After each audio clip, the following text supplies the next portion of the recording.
അങ്ങനെ കുറേ പേര് സ്റ്റോറിയിൽ തെറ്റായിട്ട് ഗസ് ചെയ്ത ഒരു ഡിഷിൻ്റെ റെസിപ്പിയാണിത്. കാണാനൊരു ഫിഷ് കറിയുടെ ലുക്കൊക്കെ ഉണ്ടായാലും ശരിക്കും പറഞ്ഞാൽ അത് ചിക്കൻ കറിയാണ്. നമ്മൾ ചെന്നൈയിൽ സ്റ്റേ ചെയ്തപ്പോൾ എല്ലാ സൺഡേസും മോസ്റ്റ്ലി ചിക്കൻ ആയിരിക്കും. അപ്പോൾ ആ പതിവൊന്നും തെറ്റിക്കാതെ ഇന്നും ചിക്കൻ കറിയായിരുന്നു റെസിപ്പി. ഈ ഒരു റെസിപ്പിയുടെ മെയിൻ ഫ്ലേവർ എന്ന് പറയുന്നത് നമ്മൾ ഫ്രഷ്ലി ഗ്രൗണ്ട് ഹോൾ സ്പൈസസ് ആണ് യൂസ് ചെയ്യുന്നത്.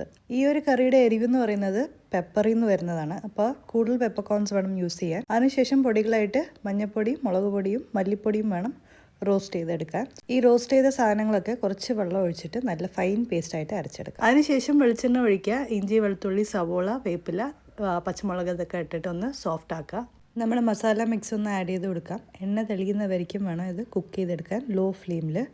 ആവശ്യത്തിനുള്ള വെള്ളം ഒഴിച്ചു കൊടുക്കാം. ഇതൊന്ന് തിളച്ച് കുറുകി വരുമ്പോൾ നമ്മൾ ചിക്കൻ്റെ പീസസ് ആഡ് ചെയ്ത് കൊടുക്കാം.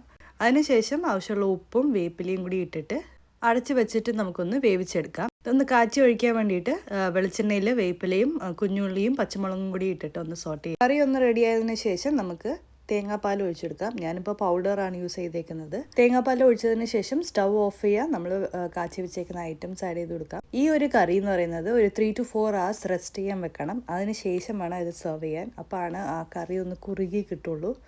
നല്ല എരിവുള്ള ഒരു അടിപൊളി നാടൻ ചിക്കൻ ചട്ടിക്കറിയാണ്. എന്തായാലും ചോറിൻ്റെ കൂടെ കൂട്ടി കഴിക്കാൻ ഇത് മാത്രം മതി. ട്രൈ ചെയ്തിട്ട് ഫീഡ്ബാക്ക് അറിയിക്കാം.